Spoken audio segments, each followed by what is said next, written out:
बिस्मिल्लाहिर्रहमानिर्रहीम। नाज़रीन अस्सलाम वालेकुम, मैं हूँ इमरान वसीम। बानी तहरीक इंसाफ की तफसीलात अमेरिका को देने से इनकार, किन तफसीलात का तकाजा किया गया था और वो डिटेल देने से क्यों इनकार किया गया है, किसकी तरफ से इनकार किया गया है। एक तो नाज़रीन इस ख़बर की डिटेल आपके साथ हम शेयर करेंगे। दूसरी ख़बर नाज़रीन ये है कि इमरान खान साहब ने पार्टी को प्लान बी तब्दील करने का कह दिया है। अब प्लान ए क्या था, प्लान बी क्या है, और प्लान बी को तब्दील करके तहरीक इंसाफ अगर प्लान सी पे जाती है तो प्लान सी क्या होगा। इसके अलावा नाज़रीन इमरान खान साहब मुख्तलिफ़ तकरीबात में, PTI के जलसों में एक नारा लगाया करते थे कि तब्दीली आ नहीं रही बल्कि तब्दीली आ गई है। और जब इमरान खान उस तकरीब में ये नारा लगाते थे तो PTI के और इमरान खान के जो चाहने वाले थे, जो वोटर सपोर्टर थे या जो हैं, वो झूम उठते थे। तो तहरीक इंसाफ में क्या तब्दीली आई है, इस तब्दीली की तफसीलात भी आपके साथ हम शेयर करेंगे। सेक्टर कमांडर की तलबी हुई है, किसका जवाब आया है, क्या मामला है, इन ख़बरों की तफसीलात भी मिलावट में आपके साथ हम शेयर करने जा रहे हैं। लेकिन प्रोग्राम का आगाज़ करने से पहले आप देखने वालों से चैनल सब्सक्रिप्शन की दरख्वास्त करेंगे कि जिन दोस्तों की जानिब से अभी तक हमारे चैनल को सब्सक्राइब नहीं किया गया, उनसे दरख्वास्त होगी कि चैनल को सब्सक्राइब कर लें, बेल आइकॉन का बटन प्रेस करें, वीडियो अगर पसंद आए तो इसे लाइक भी करें और शेयर भी करें। तो सबसे पहले जिस खबर से अपने प्रोग्राम का आगाज़ करेंगे वो ख़बर नाज़रीन ये है कि जवाब आ गया है। और जवाब नाज़रीन आया है पाकिस्तान तहरीक इंसाफ की तरफ से, और ये जवाब दिया गया है एक सवाल पर जो कि सोशल मीडिया पे पूछा गया था। अब नाज़रीन तहरीक इंसाफ ने सोशल मीडिया पर पूछे गए सवाल का जो जवाब दिया है, बल्कि जवाब नहीं, दो जवाब आए हैं। पहले तो आपको बता देते हैं कि सवाल क्या था। सवाल नाज़रीन अमेरिका से पूछा गया था पाकिस्तान तहरीक इंसाफ के जो सेक्रेटरी जनरल हैं सलमान अकरम नायरा साहब के, शाहिद असलम साहब ने दरअसल सवाल पूछा था। साफ़ी हैं, पाकिस्तान में थे, अब अमेरिका में जा बैठे हैं। उनकी तरफ से सवाल ये था कि शाहिद असलम साहब ने कहा कि मेरी मालूमात के मुताबिक PTI के जो वकला हैं उन्हें तहरीक इंसाफ और इमरान खान के मुकदमात के लिए अब तक 1 अरब रुपए की जो है वो फ़ीसेस की मद में रकम अदा की गई है। सलमान अकबर साहब का जवाब नहीं आया था। सबसे पहले जवाब तो नाज़रीन इस सवाल पे आया है आमिर मुग़ल की तरफ से। पाकिस्तान तहरीक इंसाफ के अहम रहनुमा हैं, इस्लामाबाद से PTI के कैंडिडेट भी थे। तो सबसे पहले तो ये जवाब सुन लें। अधूरा जवाब है आमिर मुग़ल साहब का, लेकिन उन्होंने जो जवाब दिया है नाज़रीन वो जवाब ये है कि इस्लामाबाद में 9 अप्रैल 2022 के बाद आज तक ज़्यादातर सैकड़ों जो छोटे झूठे मुकदमात PTI या इमरान खान के ख़िलाफ़ बनाए गए हैं, इन मुकदमात में जो इंसाफ लॉयर्स फोरम के सीनियर या जूनियर वकला पेश होते हैं, आज तक किसी इंसाफ लॉयर फोरम के वकील की तरफ से किसी ना फ़ीस का तकाजा किया गया है, ना ही उसको कोई फ़ीस अदा की गई है। बल्कि इस ट्वीट में आमिर मुग़ल साहब ने कहा कि जिस तरीके से इंसाफ लॉयर फोरम के वकला ने PTI के रहनुमाओं के कारकुनान के केसेस लड़े हैं, उस पर ये हमारे जो लॉयर विंग है वो काबिल फ़ख्र है। इनकी खिदमात जो है वो ग्रां कदर हैं। और 6000 के करीब उन्होंने कहा कि 6000 से ज़ायद कारकुनान को जो है गिरफ्तारियों के बाद हमारे लॉयर विंग के वकलान जो है वकला ने जो है वो रिहा करवाया है। लेकिन आज जो असल सवाल था, उस सवाल का जो जवाब दिया गया आमिर मुग़ल की तरफ से, ये जवाब अधूरा था। क्योंकि एक्चुअली नाज़रीन जिन वकला को फ़ीसें अदा की PTI की तरफ से की गई फ़ीसें अदा, उसमें एक ख्वाजा हारिस साहब थे, दूसरे सलमान सफदर साहब थे। यानी ख्वाजा हारिस साहब को जो नैब केस में पेश हुए, ख्वाजा हारिस साहब जो इमरान खान के तोशा खाना केस में हुमायूं दिलावर की अदालत में पेश हुए, फिर इस्लामाबाद हाई कोर्ट में पेश हुए। सलमान सफदर साहब जो कि कमों पेश इमरान खान और बुशरा बीबी साहबा के मुकदमात में पेश हो रहे थे, उनको कितनी रकम अदा की गई। दरअसल सवाल तो शाहिद असलम साहब का ये था, लेकिन मैंने कल इस पर अपना कमेंट्स भी दिया था, अपनी राय भी आपके सामने रखी थी कि ये वकील और मौक्कल का प्रिविलेज होता है, और वकील की कॉन्स्टिट्यूशनल आप यूँ कहें कि ये उसका राइट है कि वो अपनी मर्ज़ी का वकील कर सकता है। तो ये प्रिविलेज होता है क्लाइंट और वकील के माबैन। लेकिन ज़ाहिर सी बात है कि शाहिद असलम साहब ने सवाल पूछा और ये सवाल सोशल मीडिया पे बहुत वायरल होता रहा। ये सवाल पूछने वाला ऐसा मेरे ख्याल से, तो मेरी नज़र में ऐसा नहीं था। तो सलमान अकबर साहब से ये सवाल पूछा गया था, तो सलमान अकबर साहब ने भी इसका जवाब दिया है कि ख्वाजा हारिस और सलमान सफदर साहब जो कि फ़ौजदारी मुकदमात में हमारे सीनियर वकील हैं, सियासी वाबस्तगी नहीं रखते, यानी पाकिस्तान तहरीक इंसाफ के साथ उनका कोई ताल्लुक़ नहीं। इन्होंने फ़ीसें ली हैं, लेकिन ये 1 करोड़ रुपए फ़ीस नहीं बनती। मैंने PTI के खान साहब के कई मुकदमात लड़े हैं, लेकिन कोई फ़ीस ख़र्चा मैंने नहीं लिया। दीगर मरकज़ी वकला भी, उन्होंने भी कोई फ़ीस जो है वो नहीं ली है। अब नाज़रीन, ये जो जवाब आया है PTI की तरफ से, PTI के रहनुमाओं की तरफ से, इस जवाब के बाद नाज़रीन जो सहाफ़ी साहब ये दावा कर रहे थे कि मेरी मालूमात हैं, मेरी इन्फॉर्मेशन है, तो फिर सवाल ये पैदा होता है कि क्या उस सहाफ़ी की जो इन्फॉर्मेशन थी और वो इन्फॉर्मेशन देने वाला जो सोर्स था, क्या वो क्रेडिबल था? जब पाकिस्तान तहरीक इंसाफ ने इन डिटेल्स को कि 1 करोड़ रुपए वकला को तहरीक इंसाफ अब तक अदा कर चुकी है, उसकी तरदीद कर दी है, तो सहाफ़ी के सोर्सेज की क्रेडिबिलिटी क्या रह जाती है, या उसकी क्रेडिबिलिटी क्या है? दूसरा नाज़रीन, जो सेक्टर कमांडर की तलबी का मामला है, ये नाज़रीन मामला ये है कि एक साबिक कर्नल हैं निसार अली शहजाद साहब, ये लापता हैं और इनकी गुमशुदगी का जो इल्ज़ाम लगाया गया है वो खुफिया सिक्योरिटी एजेंसी पे लगाया गया है।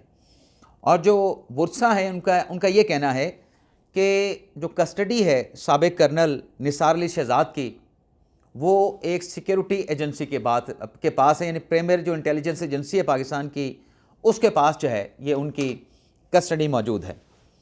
तो इस मामले पे रजू किया गया था इस्लाम अपना लाहौर हाई कोर्ट से, और लाहौर हाई कोर्ट के जैसे तारिक सलीम शेख साहब ने इस केस की समाअत की, तो दरख्वास्त गुजार की तरफ से अदालत में ये कहा गया कि हमारे पास कुछ वीडियो या ऐसा मवाद मौजूद है जिसमें जो लोग साबिक कर्नल साहब को लेके गए हैं, निसार अली शहजाद साहब को, उसके चेहरे देखे जा सकते हैं।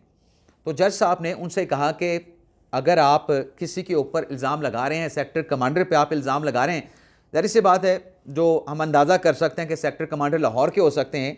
तो जज साहब ने कहा कि आपने तो दरख्वास्त में उनको फ़रीक नहीं बनाया, तो जब आपने फ़रीक नहीं बनाया तो हम उनको बुला कैसे सकते हैं? तो जज साहब ने उनसे कहा कि सबसे पहले तो आप ऐसा करें कि आप जिसको तलब करना चाहते हैं उसको आप रिस्पोंडेंट के तौर पर शामिल करें, और जब आप उन्हें फ़रीक बनाने की दरख्वास्त देंगे तो आपको इस अदालत को असिस्ट यानी मामनत भी अदालत के लीगल मामनत फराहम करना होगी कि हम कैसे सेक्टर कमांडर को जो है इस केस में बुला सकते हैं। तो अब देखते हैं कि कोई दरख्वास्त बाज़ाब्ता तौर पे आती है सेक्टर कमांडर की तलबी की, लेकिन अदालत ने केस की समाअत को 6 जनवरी तक मुलतवी करते हुए इस केस में IG पंजाब भी पेश हुए। उनकी तरफ से भी कहा गया कि चारों सूबों के IG से भी रब्ता किया गया है, मुतलका इदारे से, वज़ारत दिफा से भी रब्ता किया गया है। तो हम कोशिशें कर रहे हैं और पुरुमीद है कि साबिक कर्नल साहब जो हैं उसकी बाजियाबी हो जाएगी।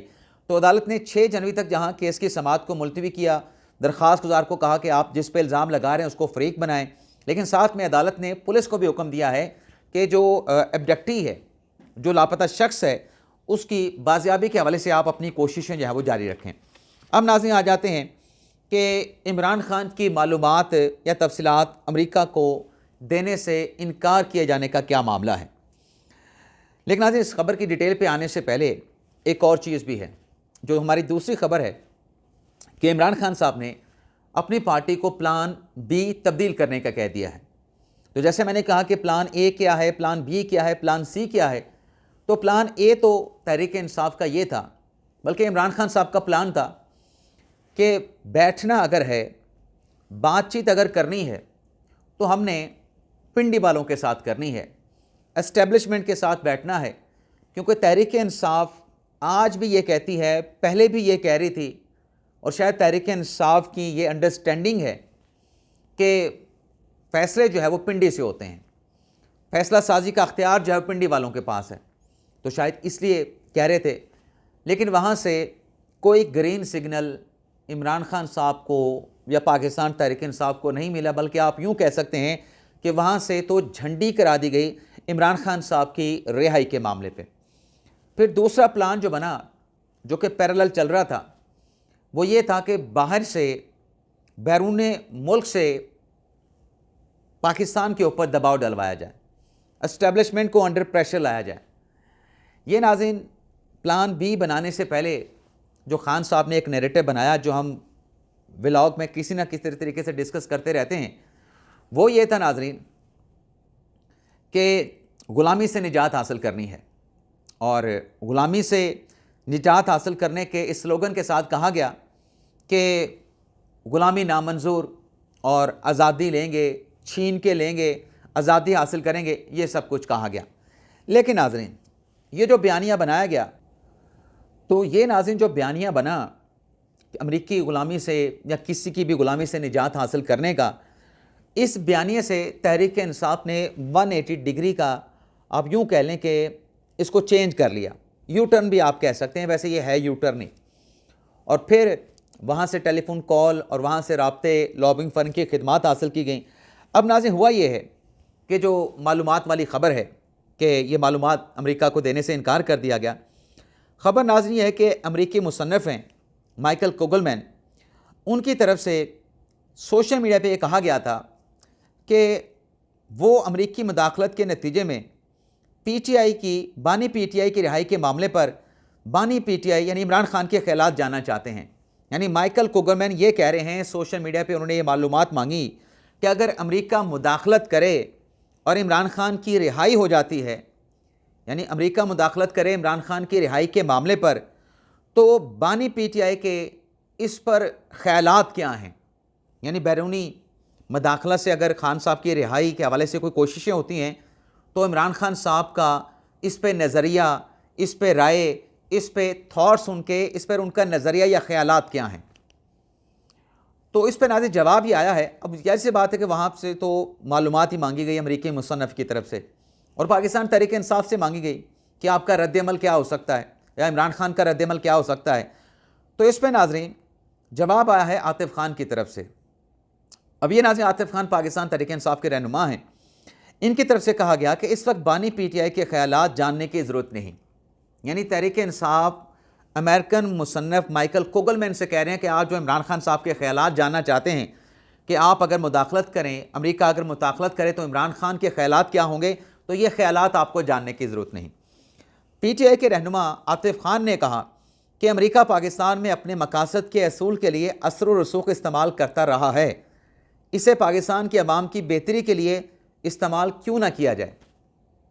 यानी एक कहा गया कि माजी में तहरीक इंसाफ अपना अमेरिका जो है अपने मफादात के लिए पाकिस्तान में अपना असर व रसूख इस्तेमाल करता रहा, तो अब ये अमेरिका अपना असर व रसूख जो है वो पाकिस्तान की आवाम की बेहतरी के लिए इस्तेमाल करे।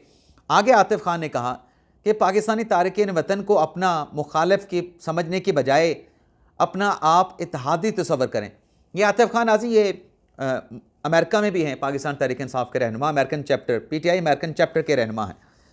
इन्होंने फिर आगे कहा कि उनकी मदद से पाकिस्तान में बेहतरी के लिए, यानी जो ओवरसीज़ पाकिस्तानी हैं उनकी मदद से पाकिस्तान में बेहतरी के लिए कई इक़दाम किए जा सकते हैं, पाकिस्तान को मजबूत बनाया जा सकता है। इनके सादा से मुतालबात हैं कि पाकिस्तानियों का मैंडेट जो है वो वापस किया जाए और बुनियादी हकूक़ का एहतराम किया जाए।